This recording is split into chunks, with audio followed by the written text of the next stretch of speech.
Hello guys, welcome back to my channel. In this video I'll be making this 180-degree filet dress with a detachable collar. I'll be using 3 yards of Ankara fabric to achieve this. The first video is the inspiration, while the second video is what I made. I'll be working on the half length first, so I'm going to be drafting the pattern. So on the paper I already have a straight line which is going to serve as my starting line or my shoulder line. I'm going to mark my shoulder measurements divided by 2, which is 8 inches on that line. Then I'm going to come down by 1 inch from that 8 inches as my shoulder slope.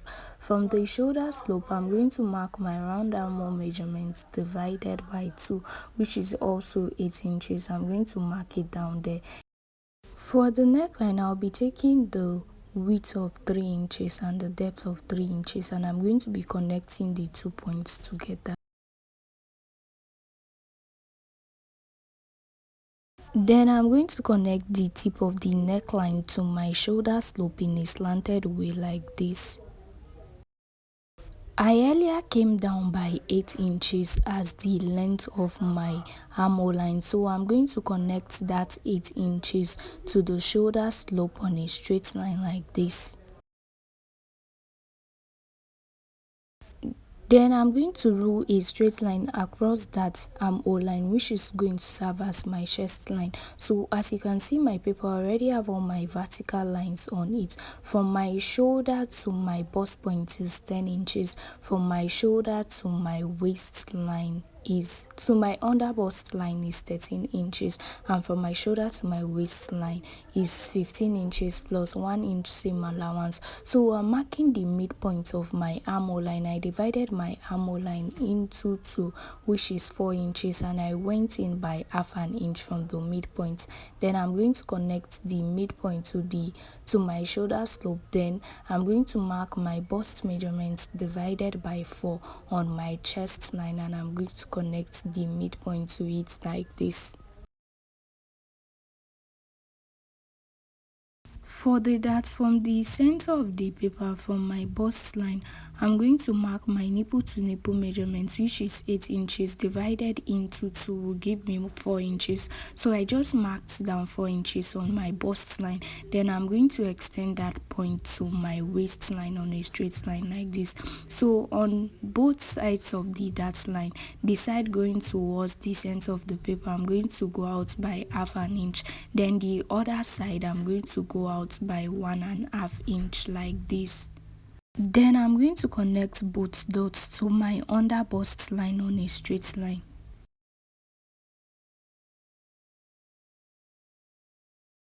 I'm going to come down by 1 inch from my bust point line. Then I'm going to connect the lines to it like this. So this side I'm going to connect it on a straight line. Then I'm going to use this curvy part of my French curve, and I'm going to connect it to the 1 inch I came down by from my bust point line, and this is what I have. So I'm going to connect the dart line on the bust line like this to the midpoint of the armhole line. Then I'm going to go in by half an inch on both sides of the line.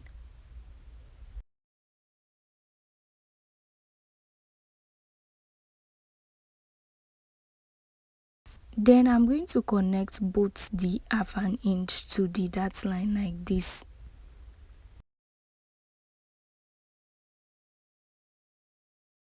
So I'm going to extend the line down by 1 inch like this, so that when I'm joining it, it will not become shorter than the other one. So I went out by 1 inch. Then I'm going to extend the line to that 1 inch. On my chest line, I already have my bust measurements divided by 4 plus 2 I just added 2 inches seam allowance to the side. On my under bust line, I marked my under bust measurements divided by 4. I replaced the darts allowance, the allowance I'm exhausting for the darts. Then I added 2 inches seam allowance to it. On my waistline also, I'm going to mark my waistline measurements divided by 4. I'm going to replace the dart intake, then I'm going to add 2 inches seam allowance to it as well. Then I'm going to connect all the points together like this. So ensure you replace the dart intake so that all your measurements will be accurate. So I forgot to extend to create the new armhole. So on this point where I went out by 1 inch, I'm going to curve it towards my armhole line like this. Then I'm going to cut out the excess part of the paper.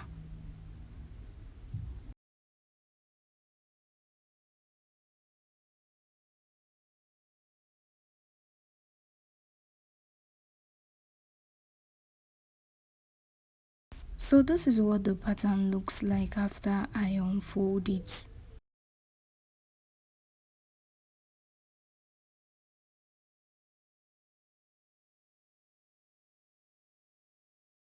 We are done with the front pattern. We'll be proceeding to the back pattern on this paper.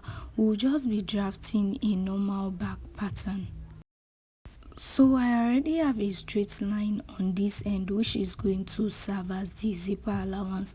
From the zipper allowance, I'm going to mark my shoulder measurements divided by 2, which should give me 8 inches.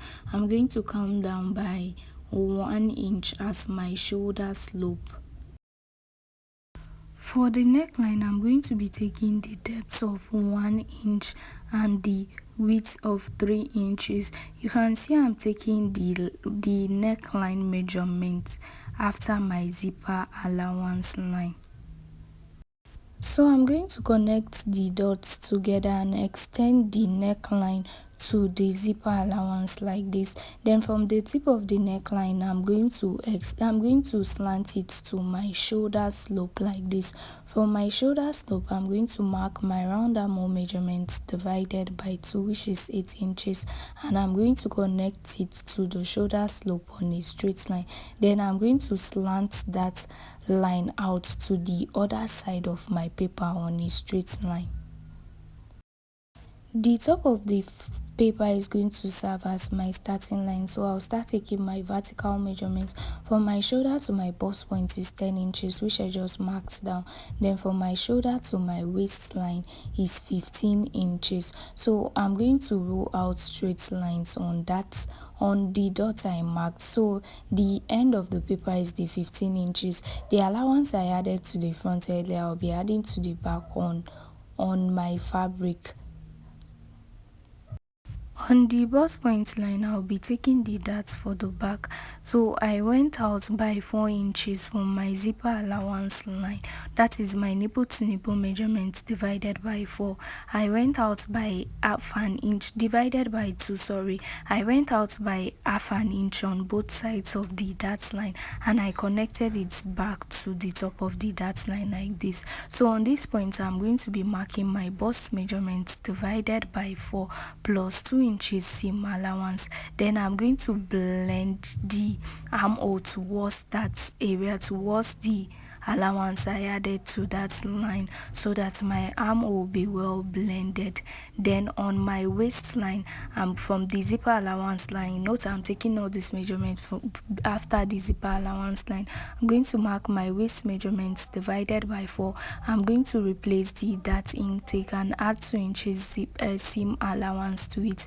Then I'm going to connect the bust measurement and the waist measurement together. So for the zipper adjustment, I went out by half an inch. Then I'm going to connect it like this towards the top of the paper. Then I'm going to cut out the excess part of the paper. So I'm doing this zipper adjustment in order to eliminate any form of zipper bulge. So the zipper allowance I added to this paper initially is 2 inches before I removed half an inch from the waist. The difference between my front and back half length is 1 inch. So on the zipper allowance line, this part of the paper, I'm going to go up by 1 inch. Then I'm going to connect it in a slanted way to the other side. I'm going to blend it towards the other side of the paper so that the sides of the paper will be equal. So if you don't understand, you can see what I just did. So I'm just going to cut that part out. So I'm making this adjustment so that the zipper will not fold at the back. It will be well relaxed on me. So I went ahead to use the front pattern to cut the fabric. I added half an inch allowance to the sides of the fabric and to the length, and this is what I have. So this one is the center front. I have 1 piece of fabric for the center front and I have 2 pieces for the sides, for the side fronts. So this is how I'm going to be joining it together. Before I do that, I'm going to cut an iron estate to the fabric to give it more strength. Then I'm going to cut the pad I'll be using for it. This is the back piece. Also, I went ahead to cut 2 pieces for it. I added half an inch to the length of the fabric. So this is what I have for the back. I notched the dart on the fabric, so I'm going to take the dart and cut the lining for it. So this is the fabric I'll be using to cut the flare. I folded it into 2 equal parts like this. Then I'm going to hold the edge like this and I'm going to fold it over like this. So it's going to have a sharp edge like this, and I'll make sure the sides are equal and everything is folded properly. Make sure it's not folding anywhere. So this is what I have, and this is how I'll be folding the fabric to achieve the 180-degree fillet. My waist circumference is 26 inches, so I added 2 inches to the fabric as my zipper allowance. Earlier I minus half an inch from the zipper allowance, making the zipper allowance 1.5 inches. So I'm going to add that 1.5 inches to my waist circumference of 26 inches, making it 27.5. Then I'm going to divide the 27.5 by 3.14, the formula for cutting a single flare, which is going to make it 8.5 something. So I'm going to approximate it, making it 9 inches. So I'm going to place my tape from the top of the fabric. Then I'm going to mark the 9 inches round. When I mark the 9 inches round, I'm going to take my tape round it and see what I have. Whatever I have should be up to my waist circumference divided by 4 plus the zipper allowance I added to it. If yours is not enough, you should extend it. So for me to mark the length of this flare, so what I have from the top of the fabric to where the chalk is 9 inches. So I want the length of my flare to be 30 inches. So I'm going to add the 9 inches to the 30 inches, making it 39 inches. Then I'm going to be adding 1 inch hemming allowance to it, so I'm going to mark 40 inches. So from the top of the fabric, from the sharp edge of the fabric, I'm going to place my tape there. I'm going to place it, then I'm going to move it at the down parts, but I'll not be moving it at the center. Then I'm going to mark 40 inches around my fabric like this. So this is the length of the flare. So for me to get the total length of this dress is the 30 inches for the flare plus the 15 inches for the half length. So the length of this dress is 45 inches. So I'm going to cut this top out also. So when I open this up, this is what I have. So I'm going to close it back and notch the center of the fabric.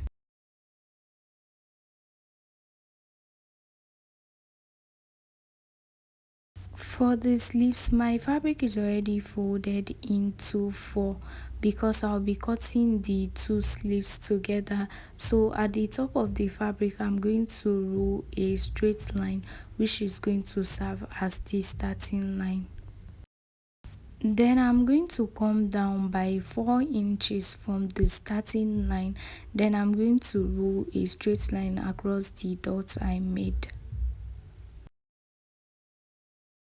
From the center of the fabric on the starting line, I'm going to mark 4 inches. Then on the other line, I'm going to mark my round armhole measurement divided by 2, which is 8 inches. Then I'm going to add 1 inch seam allowance to it. So I'm going to divide the 4 inches I marked here and there and come down by 2 inches at the center and mark it. Then I'm going to connect all the points together like this.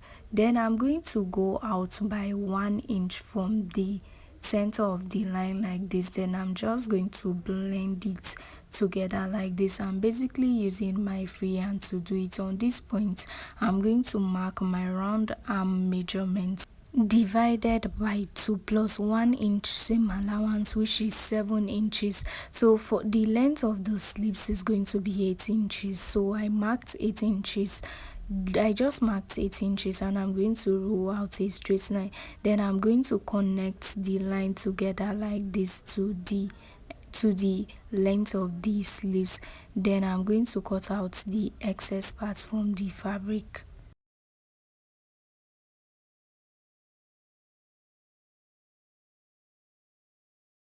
So I'm going to notch the center of my sleeves. So from the edge of the sleeves, I went up by half an inch and I connected it to the other side. Then I'm going to cut that part out. So when I open it up, this is what the sleeves looks like. So I've gone ahead to iron the stay and pad and the wording I'll be using to the front fabric. So this is how I cut out the wording and ironed it to my fabric. You can choose not to add wording to it. You can just add stay to it or paper stay. It depends on what you want. So this is how I'm going to join it. From the edge like this, I'm going to place it and join each side from it. So I'm going to sew it from the down to the top. So I've gone ahead to join both sides to it. I opened up the seam after joining it and I ironed it open so that it will look good on the outside. So this is the lining piece I'll be using to turn it. I cut out the lining piece the same way the front is and I joined it together also. So I'm going to turn the neckline and the sides. And the two sides, I'm not going to turn the armhole and the shoulder. So for the back, I went ahead to turn it with the lining piece. I took in the dart and I closed the zipper allowance and ironed it flat. So I've gone ahead to join the two shoulders of the back and the front together. So I made the joining invisible and this is what I have after joining it. Now I'm going to open up the armhole area in order to attach my sleeves to it. So the center of the sleeves where I notched earlier, I'm going to place it on the center of the armhole and I'm going to sew from one center to the other. Then after joining the sleeves, I'm going to close up both sides of it with my body measurements, my bust measurements and my waist measurements. So I went ahead to close up these to the sides and I opened the zipper allowance after doing so, and this is what I have. Now I'm going to attach the fillet to the half length. So I'm going to place it into two equal parts and I'm going to notch the center. I notched the center of my fillet earlier. So I'm going to place the center of the fillet on the center of the half length and I'm going to sew from one center to the other. Ensure that you place the two right sides on each other so that you sew it correctly. So after attaching the fleece to the half length, I went ahead to add my zipper to the back of the dress. Then I hemmed the sleeves of the dress also, and I hemmed the flare. So I finished up the dress, and this is what it looks like. Now I'm going to be drafting the collar. The color from the style inspiration is sold in the market. You can get it if you want to, but I'll be making mine myself. So I'm going to place the neckline of the fabric on of the dress on each other like this. I'm going to open up the zip, then I'm going to take my tape around it and measure it. Whatever I have is what I'll be using to draft the collar. So I add 9.25. So I'm going to be using that to draft the collar. So on this paper I already have a straight line which is going to serve as the starting line. So I'm going to mark the 9.25 on the paper. Then I'm going to be going out by half an inch as the seam allowance I'll be adding to the collar stand. So I want the length of the collar stand to be 2 inches. So I'm going to mark 2 inches like this. Then I'm going to connect all the dots together on a straight line.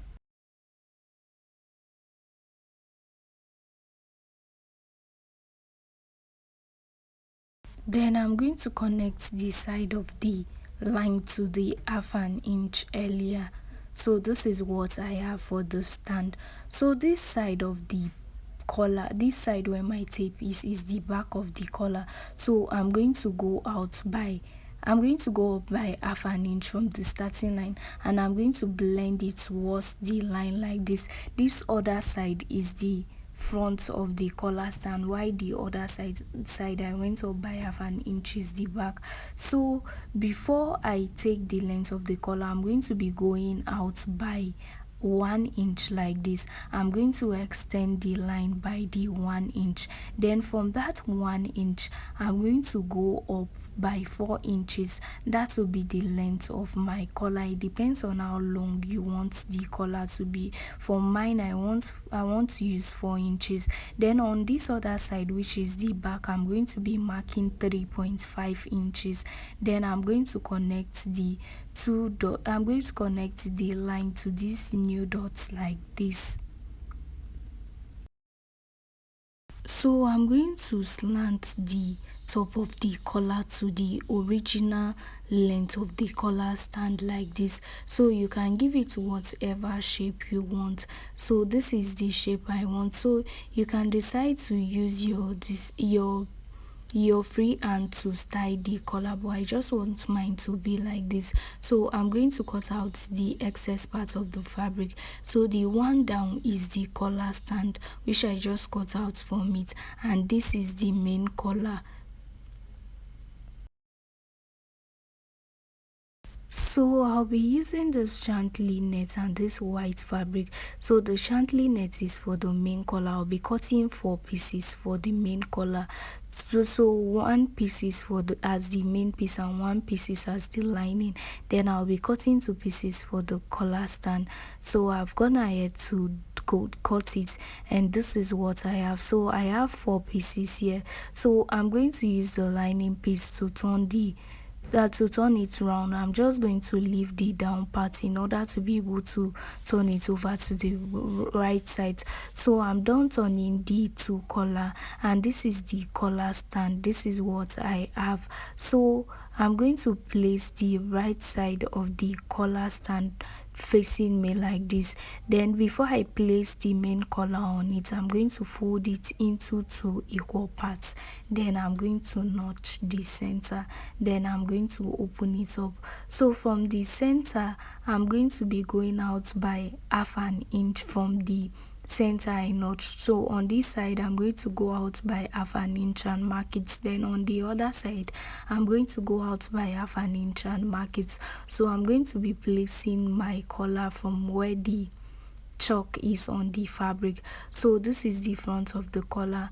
I'm going to pin it down to the collar stand like this. Then I'm going to take the other one as well. I'm going to pin it for where I marked the chalk also. Then I'm going to pin it down. Then I'm going to stitch the collar to the fabric. Then I'm going to place the lining for the collar stand. I'm going to sew it straight. Then I'm going to sew both sides of it, and this is what I have. After I was done sewing it, I went ahead to turn it over to the right side. Then I ironed 1/2 inch seam allowance inside the collar, inside it, to close up the edge. So I'm going to run a straight stitch on the edge to close the rough edge like this. So when I bend it like this is how my collar will look like. So I've gone ahead to close the rough edge by sewing it, and I went ahead to sew this hook and eye to it in order to be able to hold it up like this. So you can add more than one hook and eye so that your collar will be stable at the back. So this is what the collar looks like after I was done doing it. So you go ahead and give it a proper ironing.